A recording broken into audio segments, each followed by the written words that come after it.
So, guys, we're reading How We're Fucking Up Our Planet and What We Can Do About It. Tony Juniper. This book was released in 2019. It's an amazing book. It's got lots of facts and figures, statistics, just do have a look at it. In fact, I'm sharing the information on there now, so you're welcome to just listen. If you want to, you can get a little book, get a little notepad or a pen. You might want to jot a few notes down, and I'll be reading for about 15 minutes some information about toxic air. And if you want to, you can close your eyes and listen to it. It can be an audio, so you can listen in and take in information, or you can take as I said, pen and paper and jot down some notes. So let's get into it. Okay, so toxic air. Air pollution is a major cause of premature death. The rise of huge cities combined with increased demand for energy in cars is making things worse. A wide range of pollutants get into the air and cause damage to human health. Vehicle exhausts, emissions caused by power stations and forest fires are the principal sources. Common health-threatening pollutants include microscopic particles, oxides of nitrogen, carbon monoxide and ozone, which is toxic when it is in the air we breathe. Cars and trucks are especially problematic. Nitrogen oxides and particles released from diesel engines and phytochemical smog arising from sunlight acting on petrol exhaust kills millions. Air pollution increases the instances of major diseases. Particles released by combustion, for example, can be less than 2.5 microns in diameter. This means they are small enough to reach the deepest parts of the lungs and cross into the bloodstream. The World Health Organization released figures breaking down the 3.7 million pollution-related deaths in 2012 by types of disease.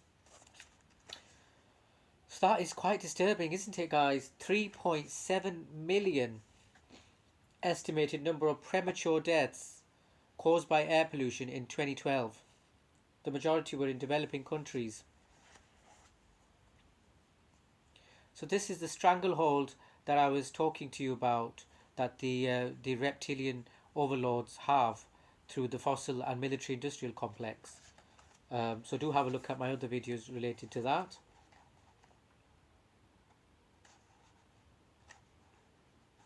Damaging particles. Polluting particles are divided into two groups, PM2.5 and PM10. Based on their diameter, the WHO sets the maximum safe limit over 24 hours at 25 of the PM2.5 particles per cubic meter of air. Sources of pollution. The main source of air pollution include power stations, factories and vehicles. These pollutants are all recognised, but not enough has been done to reduce emissions, and millions of people continue to lose their lives. Well, actually, I was reading in the newspaper a while back that there was you could claim, if you could go to a certain lawyer and claim back money, because a lot of the car companies were actually they were being there was corruption, and they were able to hide the figures of the truth. So basically, they were able to con the con their way in and hide the real truth regards to the pollution levels on the cars. And so you could take a court case. Sorry, there was huge solicitors now and legal action against your car manufacturer for lying and actually changing the figures so they could actually sell the cars. So there's a lot of corruption going on, and that was quite sick, to be honest. Especially where we know now that the pollution from cars is actually causing premature deaths, especially in children, vulnerable disabled children, and children in general. Um,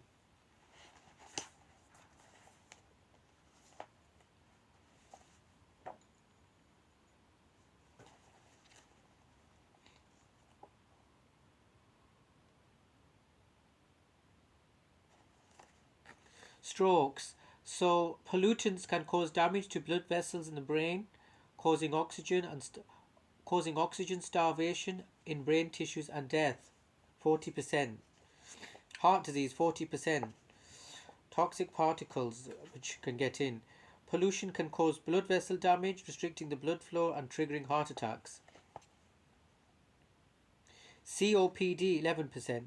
Chronic obstructive pulmonary disorder COPD narrows the airways and can be fatal. Lung cancer 6%. The risk rises with increasing exposure to air pollution, including particulate matter. Acute lower respiratory diseases. The biggest cause of deaths among young children worldwide.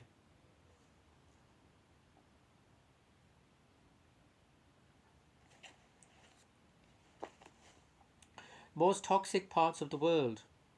About 88% of deaths caused by air pollution occur in low and middle income countries, which between them are home to 82% of the world's population. As of 2012, the Western Pacific and Southeast Asian regions were the worst offenders, with 1.67 million and 936,000 deaths, respectively. Some experts believe that the increasing number of fossil fuel powered megacities with more than 10 million inhabitants will double the number of air pollution deaths by 2050 compared with 2012. Air quality has actually improved in some parts of the world.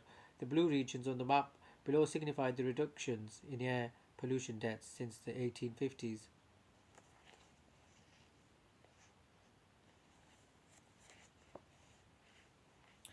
It says here that and I'll show you the little map. We've got a premature mortality due to air pollution deaths per year per 1,000 kilometers, 400 square miles. And the blue areas represents minus 1,000, and then you've got the extreme, which is the dark brown 1,000 plus. Um, so I don't know, it's not very clear. I'll try and put it in a bit more clearer.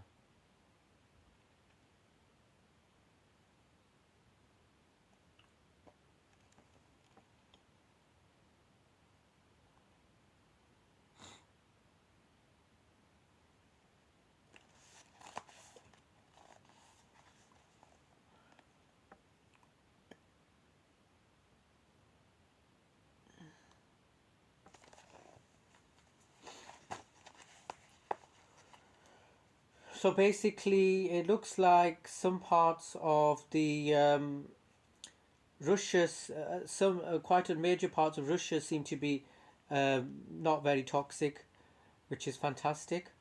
Delhi is the most toxic city in the world for particulate pollution.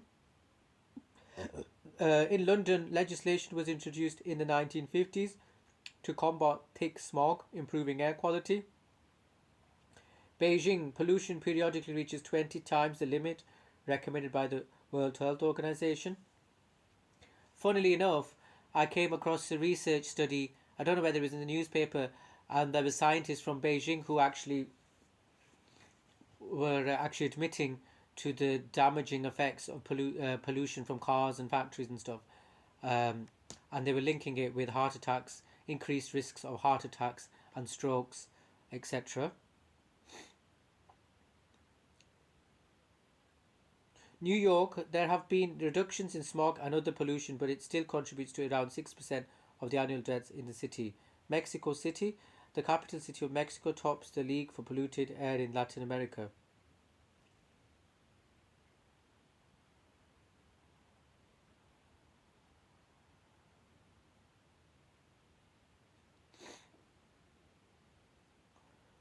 So that's that. Let's have a look.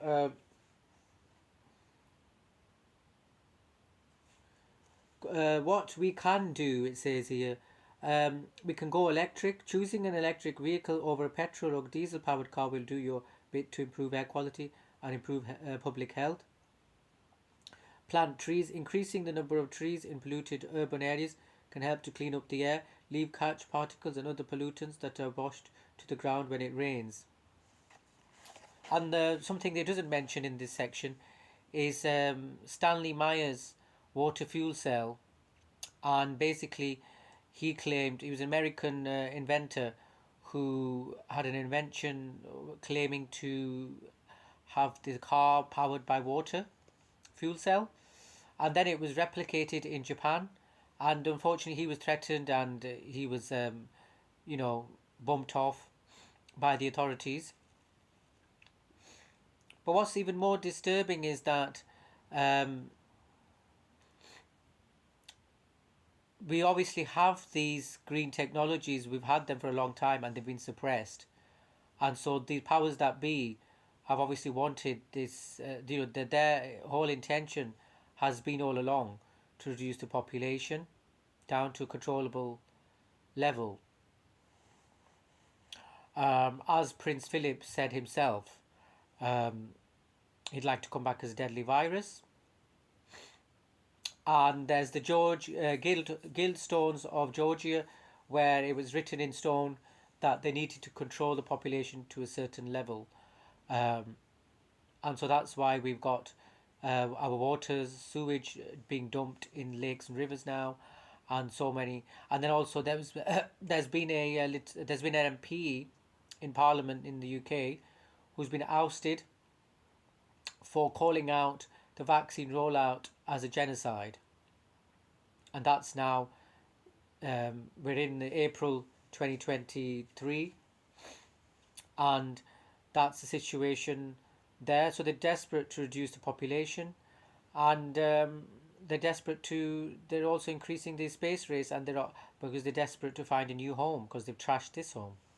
So, but it's sad to see that a lot of people that I've been around deliberately seem to think that the air pollution isn't an issue, and they can't seem to connect the dots between air pollution and how that could actually affect your health and how it could cause heart attacks and strokes. Um, so that is also quite a big worry. People need to understand these things. So yeah, I mean, surely if this water fuel cell technology was pushed forward, you know, it would increase the mortality rate and it would actually save many lives. But obviously, maybe it's already being used in certain areas where the rich and the elite live. So, but Greenpeace have also done a lot on toxic air. So please do get in touch and get involved with Greenpeace and with Friends of the Earth, and communicate with your neighbours, give them leaflets regards to air pollution, so that people can become more aware and they can actually do something about it. And let's get this toxic air pollution um, and save our children's lungs and uh, from all these different diseases related.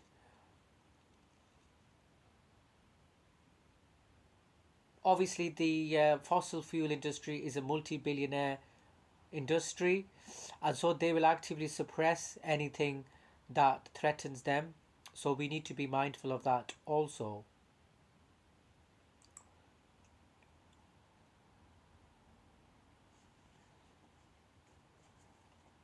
But when you are actually out and about behind cars, I think it's very important that you do actually cover your nostrils, and because I think this actually does reduce some level of pollution into your lungs. And so it is important to actually put a mask on, especially when you're behind the cars. You can take them off as soon as you've left the car, but just when you're directly behind the exhaust. And drivers now should be putting masks on inside their cars, unless you've got filters in your car that filters out the toxic air pollution. So there's lots of different things to consider.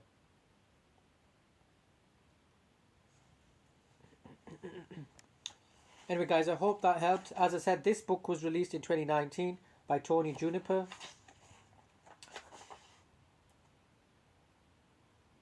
and it was from London actually as well.